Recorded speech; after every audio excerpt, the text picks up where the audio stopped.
All right, here we go. All right, we just saw Masters of the Universe, and this is the only way we can start this podcast. Okay. By the power of Grayskull. I have the power. Okay, so let me just start off by movie. saying. Go ahead. Let me just start off by saying this. I have zero exposure to anything He-Man before I walked into this. Great. Movie. I never saw the animated series when I was a kid. Haven't Okay. read anything. Haven't seen anything. So here's the history I'm going to give you, and I don't know how true it is. So the history goes like this. This was in the 80s where they started with, and I don't know if it started with G.I. Joe, but they did a thing where they made cartoons specifically to sell toys. Yeah, right. Yeah. Now, I Can't remember. And I was think this that the it's- one that caused the rules to get put in place about not having cartoons. No, I just saw a YouTube video about this. I did too. It was because of the Vietnam War, and they were showing war scenes. I think there was some violent things, so people became really concerned.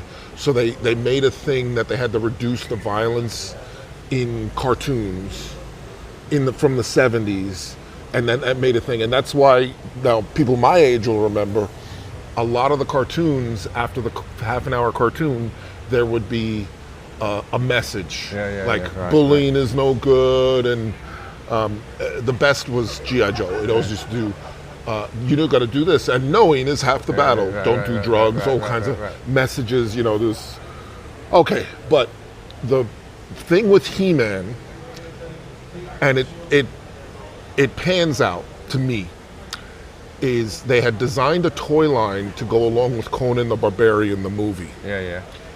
But then the movie came out, and they're like, this thing is not for kids. Right. So they had all these designs, and they're like, okay, so they had to make a whole new universe, and then they came up with the cartoon. And the other part of evidence is, first off, the original Conan doll action figure, it's not dolls. Remember, they're action figures. Yeah, right. It looked like Arnold Schwarzenegger in Conan. Yeah, right. And also, and I haven't read a lot of Robert E. Conan was invented by the author Robert E. Howard. Okay, if you didn't know that, that's it. And he was a pulp fiction author from the 30s. I'm familiar with it from the movie, the original Arnold Schwarzenegger movie, and the comic book. But apparently, if you remember Conan the Barbarian, the main guy, Thulsa Doom, in the Robert E. Howard's original stories, was a skull-faced wizard. Okay. So it pans out that that's actually what happened. They had all these designs, and it was absolutely ridiculous. They literally had a guy called Fisto with a big fist. Which, by the way, is my favorite character in the movie. Is it? Well, Okay. I'm being facetious, but I love the juvenile sexual innuendo humor. I love it, and so I want to be Fisto, and my superpower is fisting people.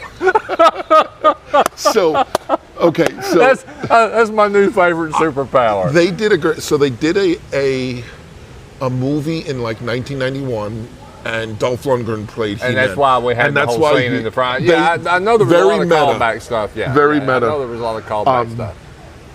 So Because yeah, he said something. You've replaced me or something like. He even said it. Yeah. can I take over? And Yeah. like this whole thing. It was a great little conversation, and that was great. So the movie starts. They're in Eternia. It's young Adam. He's like 10 years old. Eternia gets attacked. The sorceress of Grayskull, which is where He-Man gets his power. Okay, you got 60 seconds for your synopsis. Okay, I'm gonna try. I'm not good. I do ramble. They hand, the kingdom's been taken over by Skeletor. They hand this 10-year-old kid the sword and say, "Don't lose the sword."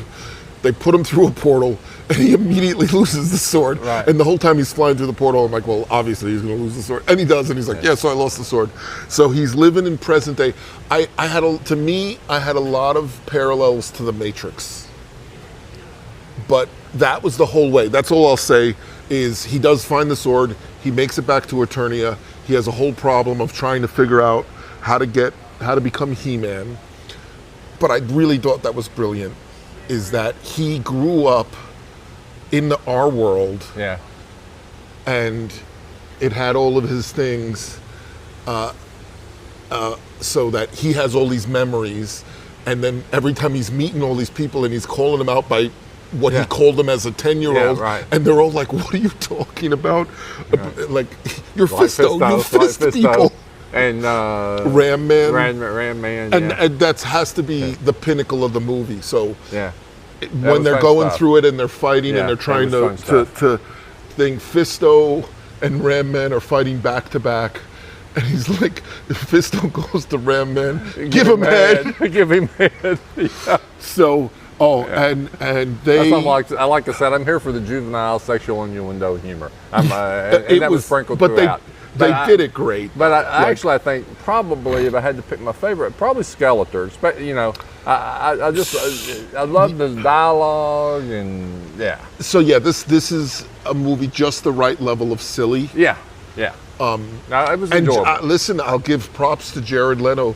Like, he was committed, and an actor as talented as him. You see, the problem with most actors, that's the problem with Pedro Pascal and The Mandalorian. And apparently that's the only time he's on screen. Like every time else, it's just his voice. Right. They got to show their face. Right. These, Right. narcissistic Pieces of shit. Right? You can see my opinion. And he was committed. You know, it's obviously CGI or motion capture. Yeah. Alison Brie, who played Evelyn, Yeah. like she's just weird the whole movie, but she committed. Idris Elba, Oh yeah. he was great. He's Man at Arms. He has this whole they was good, and his main opponent Trapjaw. Like most of them were all He-Man, the toy system. The characters were all enjoyable. The actors did a great job. Yeah, and they set it up for another one, and I'm here for it. If they can keep that same tongue-in-cheek. It's funny, we were standing around waiting for the credits to be over because we knew there was that final post-credit scene. I would essentially call it three after credits. Yeah, it kind of tricks you. There's So that real quick one right there before think credits start rolling, then there's another one, then there's one after all the credits roll. Yeah. But anyway, so we're standing there waiting on the credits to roll, and John comes up to me and he says, I thought Skeletor was the main bad guy. What are they going to do now? I'm like, well, yeah, but his skull's still there, and the sorceress kind of snuck off. So I got to believe going forward that they can bring him back. And sure enough, that was the final post-credit scene. Yeah, the sorceress coming back in there and picking him up. Yeah, plot-wise, but I thought it was good. Even the part where that was reminding me of Thor Ragnarok, where he's like, I'm not strong enough. I don't have my hammer, and his father tells him, it's like, are you the god of hammers? It was a scene like that where, because the sword breaks, spoiler, and then he's like, I'm done. And she's like, what are the words? Listen to the words. I loved it. Taking it was a good really comic silly book movie. It was a good comic book movie. A good comic, the right level. They didn't take themselves too seriously. But there were actors who were really, like, no, the actors nailed it, because and it's almost like Airplane, where you play it serious, it's camp, but you're playing it serious. It worked good. Yeah.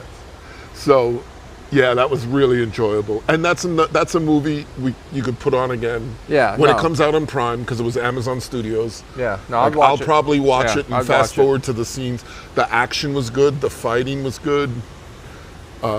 Yeah, and say, well, and let's see. And to flash back to the podcast we recorded earlier tonight about Spider Noir. See, this I really enjoyed. Yeah. I just never got to that level of enjoyment with Spider Noir. Well, the theater, it opened tonight, right? Masters of the Universe, I think. And we had a nice group. It was our one friend's birthday, and this is what he wanted to do. So we had about 8 people with us. Yeah. It's a good crowd. So go for it. I would even say sit in the theater and go see it. I'm trying to think, are there any other particular thoughts I had about it? Like I said, I walked in a virgin and I walked out fisted. Well, I don't think we can top that one. All right, I think that's it. Be good. Take care, everybody.